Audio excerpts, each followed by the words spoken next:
নমস্কার, খবর শুনছেন Birbhum news TV YouTube channel থেকে। আজকের বিশেষ খবর হলো আসন্ন লোকসভা নির্বাচনে রাজ্যে প্রতিদিন কোথায় কত কেন্দ্রীয় বাহিনী ব্যবহার করা হচ্ছে স্বরাষ্ট্র মন্ত্রককে তা রিপোর্ট আকারে পাঠাতে হবে বলে নির্বাচন কমিশন নির্দেশ দিয়েছে। লোকসভা নির্বাচনে প্রথম দফার ভোট গ্রহণের জন্য মনোনয়ন জমা দেওয়ার কাজ আগামীকাল শেষ হচ্ছে। শারীরিকভাবে অসুস্থ ব্যক্তিদের ক্ষেত্রে সম্পত্তি রেজিস্ট্রি করার নিয়ম বদল করা হচ্ছে।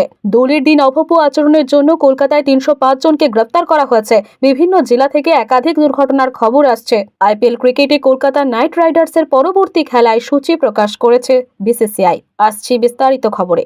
আসন্ন লোকসভা নির্বাচনে রাজ্যে প্রতিদিন কোথায় কত কেন্দ্রীয় বাহিনী ব্যবহার করা হচ্ছে স্বরাষ্ট্র মন্ত্রককে তার রিপোর্ট আকারে পাঠাতে হবে বলে নির্বাচন কমিশন নির্দেশ দিয়েছে। মুখ্য নির্বাচন আধিকারিকের দপ্তর সূত্রে জানা গিয়েছে, আগামী শুক্রবার থেকে প্রতিদিন বাহিনীর সমন্বয়কারী অফিসারকে এই রিপোর্ট পাঠাতে হবে। কোথায় কত বাহিনী মোতায়েন করা হবে তার জন্য মুখ্য নির্বাচনী আধিকারিক এবং রাজ্য পুলিশের ডিজির সঙ্গে কেন্দ্রীয় বাহিনীর প্রতিনিধিকে নিয়মিত সমন্বয় রাখার কথা বলা হয়েছে।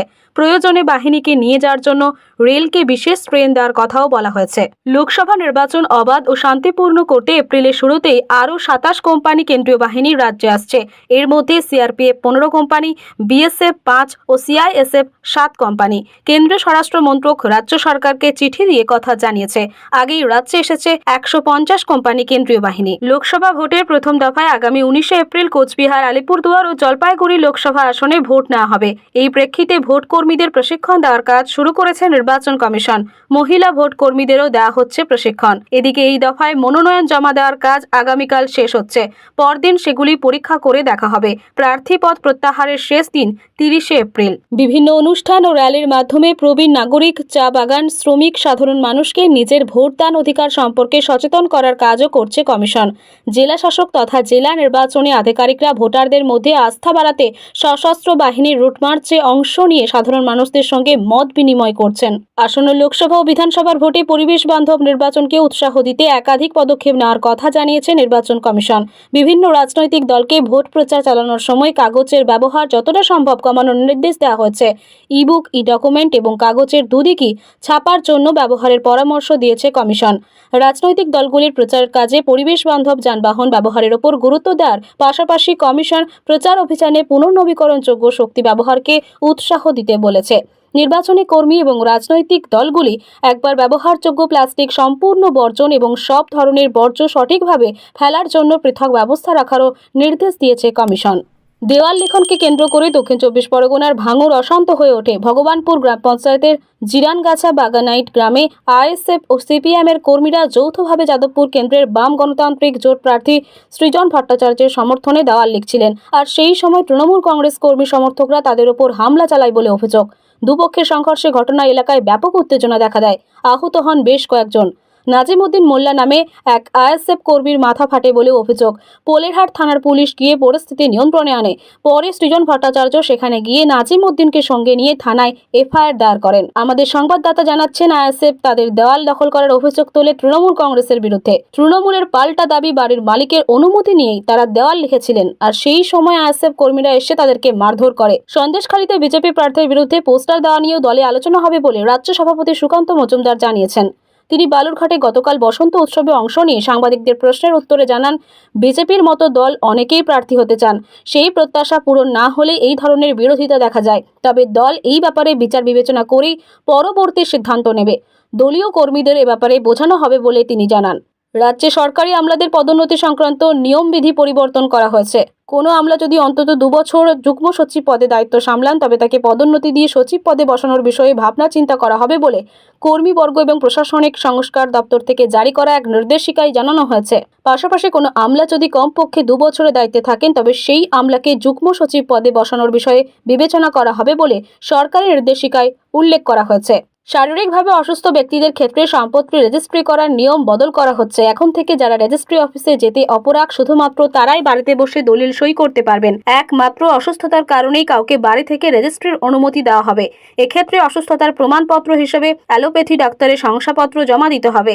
এছাড়া অন্য কোনো শাখার চিকিৎসকের শংসাপত্র গ্রাহ্য হবে না। এই শংসাপত্র সহ নিকটবর্তী রেজিস্ট্রি অফিসে আবেদন করা হলে অসুস্থ ব্যক্তিকে বাড়ি থেকে সই করার অনুমতি দেওয়া হবে। তবে তার আগে রেজিস্ট্রেশন অফিস থেকে অসুস্থ সুস্থতার বিষয়টি যাচাই করে দেখবেন আধিকারিকরা। সংশ্লিষ্ট আবেদনপত্র মঞ্জুর হলে তবেই বাড়ি থেকে সই করার অনুমতি পাওয়া যাবে। এর আগে বাড়িতে বসে রেজিস্ট্রেশন নিয়ে এত কড়াকড়ি ছিল না। স্থানীয় রেজিস্ট্রেশন অফিস থেকে এই ব্যাপারে অনুমোদন দেওয়া হতো। শুধু তাই নয়, অসুস্থ ব্যক্তির বাড়ির সদস্যদের রেজিস্ট্রেশন অফিসে যেতে হতো না, সকলেই বাড়িতে বসে সই করতে পারতেন। কিন্তু এবার থেকে যিনি অনুপস্থিত হবেন এবং কেবল তাকেই বাড়ি থেকে সই করার অনুমতি দেওয়া হবে। পরিবারের বাকি সদস্যদের রেজিস্ট্রি অফিসে গিয়েই সই করতে হবে। দোলের দিন কলকাতার বিভিন্ন প্রান্তে অভব্য আচরণের জন্য পুলিশ 305 জনকে গ্রেপ্তার করেছে। বাজেয়াপ্ত করা হয়েছে 46 লিটারের বেশি মদ। উল্লেখ্য, দোল শহরের নিরাপত্তা জোরদার করতে শহরের 350 জায়গায় বিশেষ পুলিশ পিকেট তৈরি করা হয়। এছাড়াও মোতায়েন ছিল সাদা পোশাকের পুলিশ। সিপিআর ভ্যান ও মোটর বাইকে চলে টহলদারি। মহিলাদের নিরাপত্তা প্রস্তুত রাখা হয়েছিল বিশেষ বাহিনী। এদিকে মা উড়ালপুলের ওপর এক মোটর বাইক আরোহীর পথ দুর্ঘটনায় মৃত্যু হয়েছে। কলকাতার লেদার কমপ্লেক্স থানা এলাকায় বাসিন্দা সৈকত মল্লিক নামে বছর 23-এর ওই যুবক বাইক নিয়ে যাওয়ার সময় নিয়ন্ত্রণ হারিয়ে ব্রিজের গার্ডওয়ালে ধাক্কা মারে। রক্তাক্ত অবস্থায় তাকে চিত্তরঞ্জন ন্যাশনাল মেডিকেল কলেজে নিয়ে যাওয়া হলে চিকিৎসকরা মৃত বলে ঘোষণা করেন। অন্যদিকে রাজ্যের বিভিন্ন জেলা থেকে দোল খেলার পর স্নান করতে গিয়ে দুর্ঘটনার খবর এসেছে। উত্তর 24 পরগনার পানিহাটি আশ্রমঘাটে গঙ্গায় 3 কিশোর তলিয়ে গিয়েছে।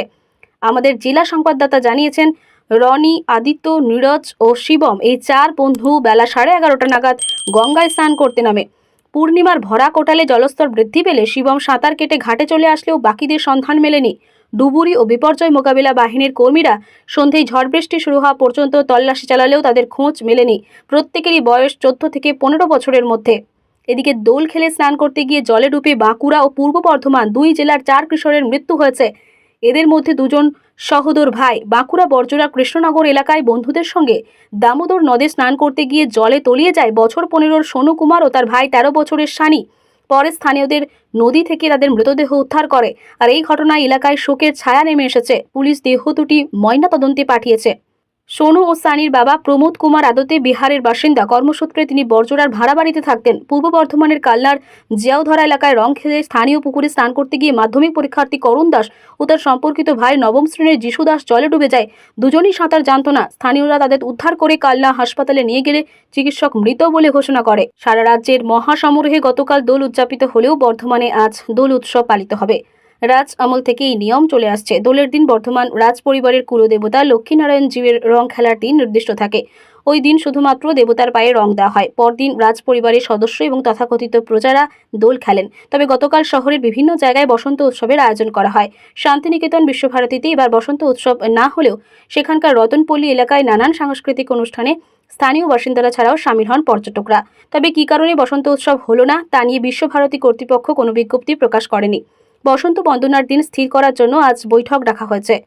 উল্লেখ্য, 2019 সালে আশ্রম মাঠে শেষ বসন্ত উৎসব পালিত হয়। IPL cricket Kolkata night Riders আগামী শুক্রবার বেঙ্গালুরুতে রয়্যাল চ্যালেঞ্জার্স ব্যাঙ্গালোরের বিরুদ্ধে খেলবে। গতকাল বিসিসিআই আইপিএল এর সম্পূর্ণ সূচি প্রকাশ করে। এর আগে প্রকাশিত সূচিতে কলকাতার মাত্র একটি খেলার দিন জানানো হয়েছিল। নতুন তালিকা অনুযায়ী এপ্রিলের 3-এ দিল্লি, 8-এ চেন্নাইয়ের বিরুদ্ধে খেলবে কেকেআর। এই দুটি খেলাঘরের মাঠে না হলেও এরপর টানা 5টি ম্যাচ কলকাতায় অনুষ্ঠিত হবে।